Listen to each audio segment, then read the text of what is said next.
اور جیسا لباس پہنو گے ایسے اثرات پیدا ہوں گے. لباس کے اچھے اثرات بھی پیدا ہوتے ہیں، برے اثرات بھی پیدا ہوتے ہیں. کہتے ہیں کہ فرعون اور موسیٰ علیہ السلام کے درمیان میں جو مقابلہ ہوا تھا اور فرعون نے سارے مصر کے جادوگروں کو اکٹھا کر کے مقابلہ کروایا تھا، اس میدان میں صرف جادوگر مسلمان ہو گئے اور کوئی مسلمان نہیں ہو. بنی اسرائیل تو مسلمان تھے ہی، فرعون اور قبطی ان میں سے کوئی مسلمان نہیں ہوا، صرف جادوگر مسلمان ہوئے. ایسا کیوں ہوا؟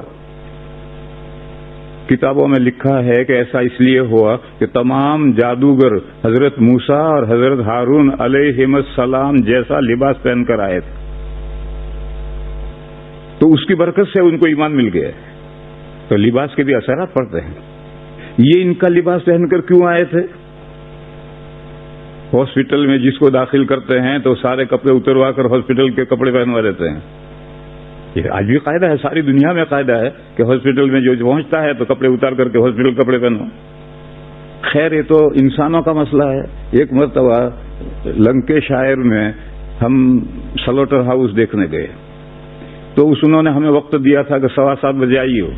تو ہم بولٹن سے گئے، برف پڑ رہی تھی اور سخت سردی تھی، ونٹر کا زمانہ تھا. ہم 6:45 بجے پہنچے تو سلوٹر ہاؤس بند ہے. میں نے اپنے ساتھیوں سے کہا بھائی تم نے کیسا وقت لیا ہے، یا تو کوئی کارخانہ کھلا ہی نہیں.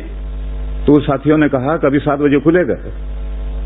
چنانچہ 7 بجنے میں 5 منٹ باقی تھے اور سن دے کر ایک گاڑی آئی اور کھڑی، اس نے کارخانہ تالا کھولا اور اندر سب کھول دیا. دوسری گاڑی آئی، تیسری گاڑی آئی اور 7:05 پر انہوں نے ہمیں اپنا ڈریس بھیجا کہ یہ کپڑے پہن کر آ جاؤ. یعنی اوپر، اندر تو ہمارے کپڑے رہیں گے لیکن اوپر یہ کپڑے پہن کر آ جاؤ. یعنی ان سلوٹر ہاؤس کا جو ڈریس ہے وہ ڈریس اندر سے بھیجا انہوں نے ہمارے سب کے لیے کہ یہ ڈریس پہن کر کے آؤ. تو میں نے ان سے پوچھا کہ بھئی ہمیں اندر جا کر کام تھوڑی کرنا ہے، نوکری تھوڑی کرنی ہے، ذبح تھوڑی کرنے ہیں، ہم تو دیکھنے کے لیے آئے ہیں، ہم یہ لباس کیوں پہنے ہیں؟ تو اس نے مجھے جواب دیا، بہت معقول جواب دیا. اس نے کہا کہ آپ اندر آئیں گے تو جانوروں میں بھی گھومیں گے، جہاں گھیٹے بکرے سب بندھے ہوئے ہیں، سینکڑوں کی تعداد میں ہیں، ان میں بھی گھومیں گے. تو آپ کا لباس دیکھ کر ہمارے جانور ڈریں گے، بتکیں گے. اور ہمارے جیسا ہی لباس آپ نے پہن رکھا ہے تو جانوروں کو کوئی نئی بات معلوم نہیں ہوگی.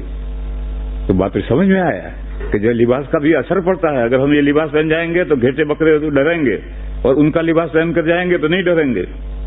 ان مثالوں سے معلوم ہوا کہ لباس کا ظاہر کا بھی اثر پڑتا ہے، دوسروں پر بھی اثر پڑتا ہے، اپنی طبیعت پر بھی اثر پڑتا ہے.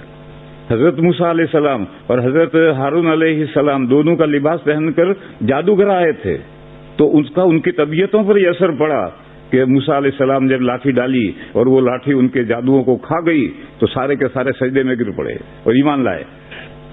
تو خود اپنے طبیعت پر بھی اثر پڑتا ہے اور دوسروں پر، جانوروں پر بھی اثر پڑتا ہے، تو دوسرے انسانوں پر کیوں اثر نہیں پڑے گا؟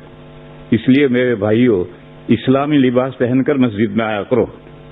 جاب پر جب جاتے ہو تو تمہیں جو لباس پہننا ہو پہنو، لیکن مسجد میں اللہ کے گھر میں آؤ تو نیک بندوں کا لباس پہن کر آؤ. اس کا طبیعتوں پر اثر پڑے گا، عبادت کرنے میں جی لگے گا.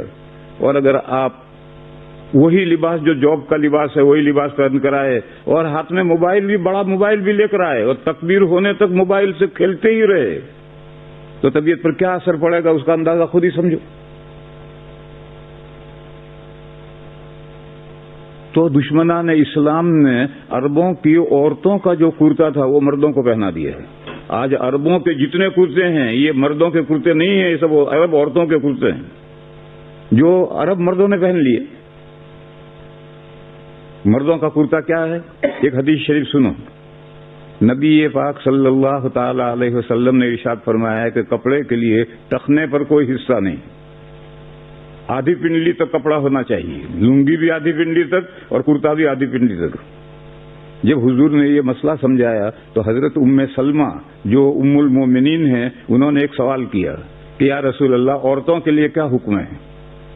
تو حضور نے فرمایا کہ عورتیں مردوں کے کرتے سے ایک بالشت کرتا نیچا رکھیں. تو ام سلمہ نے کہا کہ اس صورت میں تو عورتوں کے پیر نظر آئیں گے. تو حضور نے فرمایا پھر پیر نظر آئیں گے تو ایک ہاتھ نیچا رکھیں، اس سے زیادہ نیچا نہ رکھیں. یہ حدیث شریف ہے. اس سے اگر کوئی سمجھنا چاہے تو مردوں کا کرتا کہاں تک ہونا چاہیے کہ عورتوں کا کرتا اگر ایک بالی سے نیچا ہو جائے گا تو ان کے پیر نظر آئیں گے. آج عرب جو کرتے پہنتے ہیں، اب سوچو کہ وہ مردوں کے کرتے ہیں عورتوں کے کرتے ہیں؟ یہ تو عرب عورتوں کے کرتے ہیں. یہ دشمنان اسلام نے اس کو مردوں کے کرتے بنا دیے. اور جب عورتوں کی چوڑیاں مردوں کے ہاتھوں میں پہنا دو گے تو مردوں کے مزاج میں بزدلی آ ہی جائے گی. اب ہم لوگ حدیثیں تو جانتے نہیں ہیں. عرب جو کریں اسی کو ہم سنت سمجھتے ہیں کہ یہ کرتا جو ٹخنے تک ہے یہ سنت کرتا ہے. یہ سنت کرتا نہیں ہے، تو عرب عورتوں کا کرتا.